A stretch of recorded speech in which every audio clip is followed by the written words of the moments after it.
All right, question number 7. It says a learner constructs a push toy using 2 blocks with masses 1.5 kilogram and 3 kg respectively. There's 1.5, there's 3 kg. The blocks are connected by a massless inextensible cord. The learner then applies a force of 25 Newton at an angle of 30 degrees with a horizontal to the 1.5 kilogram block by means of a light rigid rod. Therefore, we can ignore the mass of that rod, causing the toy to move across a flat rough. When you see rough, friction, it's involved. Horizontal surface as shown in the diagram below. So I know this. You see this rough surface. There's also rough surface here.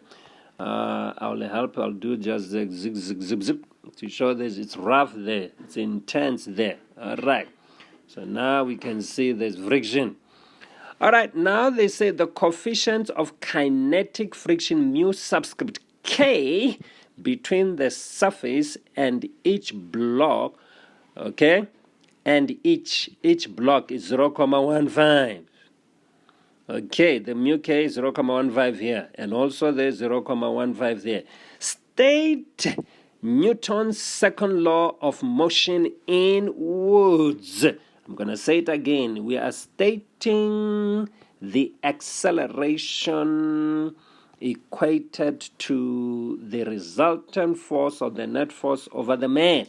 So we say the acceleration of an object is directly proportional to the resultant force or the net force, whichever word you prefer to use, and inversely proportional to its mass. If I stop there, that is just the magnitude, the value.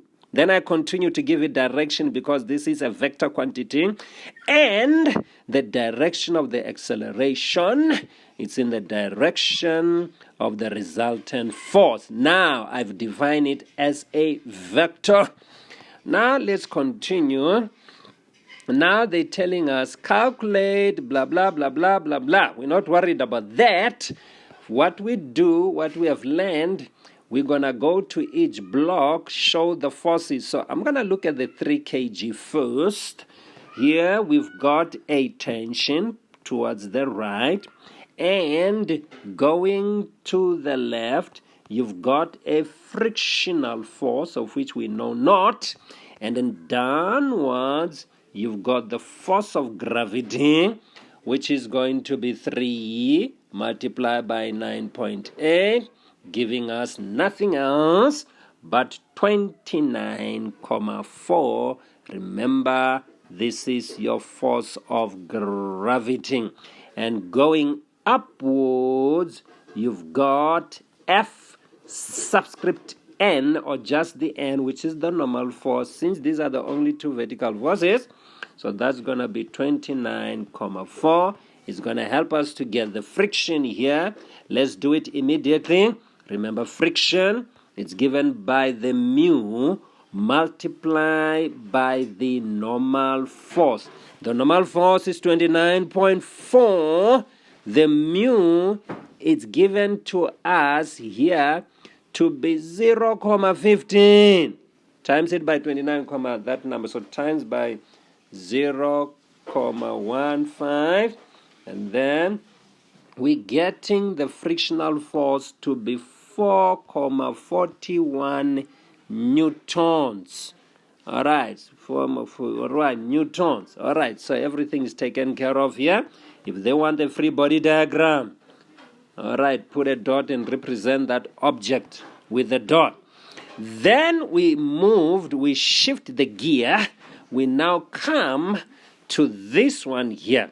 Also, you need to understand there is a tension pulling backwards there, but at the same time, we also have the frictional force. So that will be frictional force because it's a rough surface. And then at the same time here, we need to understand that we have the following. There is a downward force, which is the force of gravity. So let's give them that gravity. It's 1.5 multiplied by 9.8, which gives us nothing else but 14.7 newtons. That will be the force of gravity for us. All right, now there is a normal force. I'm going to take care of it now in a jiffy. First, let's deal with this dude that is at an angle because it's going like that. So if we're to break it into its component, let me shift it here so that you can see it. So it means we're going to need to draw a force that points downwards and another one that points to the right. And here, it's where you're going to have your 30 degrees. And remember that force, it was 25 Newton. All right, so to get the vertical and the horizontal component, because what we did, we just completed a triangle there. I'm going to go place it back there. Don't stress. So now, allow me to shift things. Now, since this one is the opposite, I say opposite takes sine. It's going to be sine of 30 times the hypotenuse, meaning 25, times sine of 30 degrees. You get 12.5 Newton. That is the one that's pointing downwards. And this one that's pointing to the right, it's also going to be 25 times, but this time you utilize a cos of 30. So it's going to be 21.65 newtons. All right. Now, allow me to place now using a turquoise. There is an upward force there, which is F subscript N, which is the normal force. But now, if I take this baby back and go place it where it belongs here, all right, so that you can be able to see there are three forces acting vertically. One is the normal force pointing up. 2, it's a 12.5 pointing down. 3, you've got the gravitational force pointing downwards, that one there. So this thing needs to be here, but maybe because of space you might not see much. Allow me just to keep it right here next to it so that you can see. All right, now let's go do, we can now go do resultant force or whatever, because we're using the Fun or the F net to calculate this. First, let's start with this block here, the 3 kg, because everything's going to move towards the right. So we're going to say forces that are pointing to the right on the 3 kg, which is the tension, minus 4.41.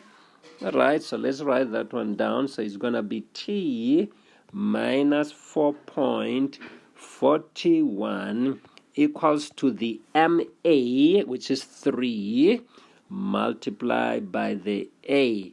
This is Newton's second law, the law of inertia. Then we're going to do the same thing with this block. Forces pointing to the right. So the one that's pointing to the right, the component of this rate, which is 21.65. So it's the only one pointing to the right.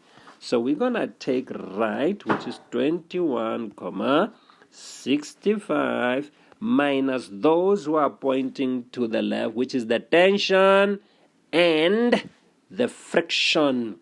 So it's going to be the tension minus that friction.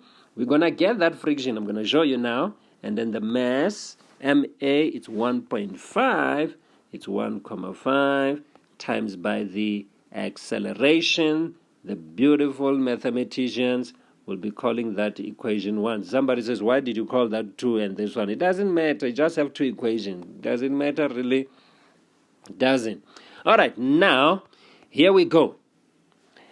The way we got that by using the normal force times the mu k 0,50, we're going to do exactly the same thing. We are going to look at our vertical forces here. The one that's pointing up is the only one, is the normal force. So which means upward forces, I'm going to write it here, which is the normal force. Upward force must be equals to downward force. In other words, top minus bottom must be equals to 0. So the downwards will be this one, 14.7 and 12.5. So I'm going to take 14.7 first, equals to 14.7, and then plus, I believe it is the 12.5. That's how we're going to get the normal force. You punch your calculator to get what normal force is. All right, you get a beautiful 27.2 Newton. Now, therefore, to get this friction, the yellow one, so we're going to say friction equals to mu k. Remember the mu is 0.15.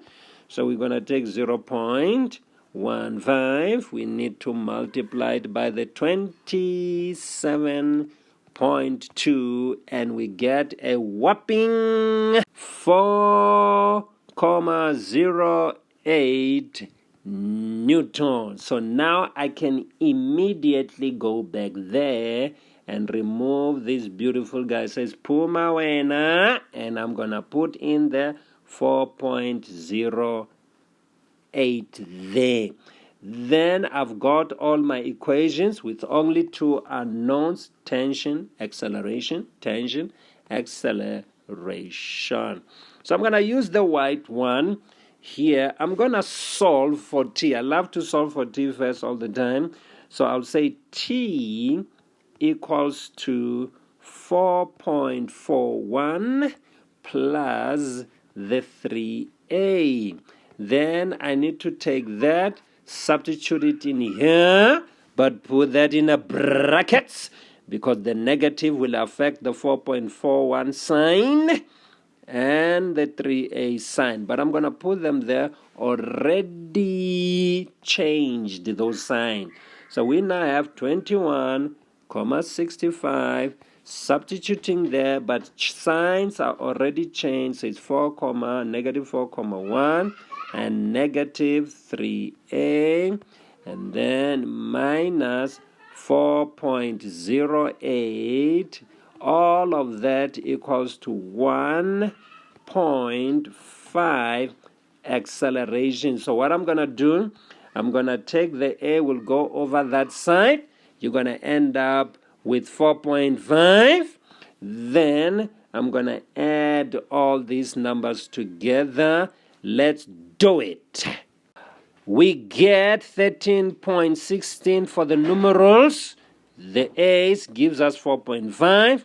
Then you're going to have to divide by 4.5 both sides to get yourself the acceleration, which is going to be 2.92444. I'm going to round off to 2 decimal places, which is 0.992 meters per second squared. So I've got the acceleration. I'm going to take the liberty to calculate the tension using this equation. So I'm going to say tension equals to 4.41 plus 3, open the parentheses, or what you call the brackets, you guys.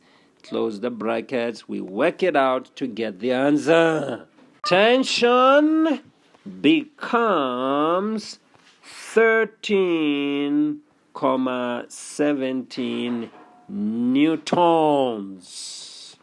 All right, so now we can now check what they want now. Now they say calculate the magnitude of the kinetic frictional force acting on a 3 kg block. We got it. There's a frictional force, which is 4.41. And then the next thing they say in 7.2, draw a label-free body diagram showing all the forces acting on this block here. We did, because all of this stuff here will be actually there as well. All right, but you represent it by a dot. And then the 3 kg, we also gave them the free body diagram thereof. 7.4, calculate the magnitude of the kinetic frictional force acting on a 1.5.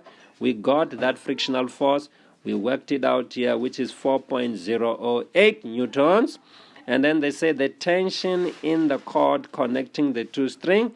We got the tension as 13,17. You could have gotten the tension first without calculating the acceleration. I love to get the acceleration first because acceleration helps me to get the resultant force. It's always the ball. So we gave them a bonus of the acceleration. So therefore, this question is done.